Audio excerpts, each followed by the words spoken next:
ప్రార్థన చేసినప్పుడు వారికి దీవెనకరంగా ఆశీర్వాదకరంగా ఉండడానికి కృప దయచేయమని అడుగుతున్నాం. మా ప్రయాణం అంతట్లో నడిపించిన దాన్ని బట్టి వందనాలు. ప్రవక్తలను బట్టి కూడా వందనాలు. వారి ద్వారా జీవించి ఆయన కార్యక్రమాలు నిర్మించబడేటువంటి కార్యక్రమాలు ఈ దాసుని అభిషేకించుకొని నన్ను దర్శనమిచ్చి ఇచ్చినటువంటి ఈ యొక్క అభిషేకాన్ని బట్టి మనకు సాధించుకున్నారు. ఈ ప్రాంతవాసులందరినీ దీవించి ఆశీర్వదించుకున్నాడు. యేసు నామమున ప్రార్థన చేస్తున్నాం పరమ తండ్రి, ఆమేన్.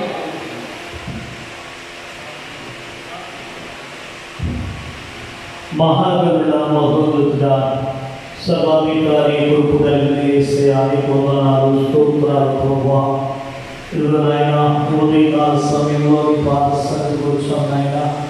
ఇదిగో బిడ్డలు, సేవకులు, ప్రభాకర్ గారిని బట్టి నీకు వందనాలు నాయనా. ఇక్కడ ప్రేరేపించబడి ఈ ప్రాంతంలో ఒక మందిరం కట్టించడానికి ఇచ్చిన కృపను బట్టి నీకు వందనాలు, స్తోత్రాలు ప్రభువా. ఈ సేవకురాలు బాబు ఎదుగు నాయన ఆంటీ గారు నేను ప్రారంభోత్సవం చేస్తుండగా నీ కృపగా హస్తమంచమని అడుగుతా ఉన్నాను ప్రభువా. ఈ ప్రాంతం అంతా నాయన దీవించబడాలి.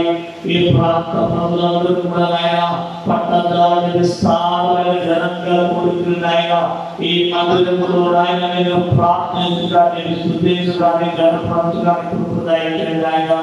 నీ పరిశుద్ధ స్థలం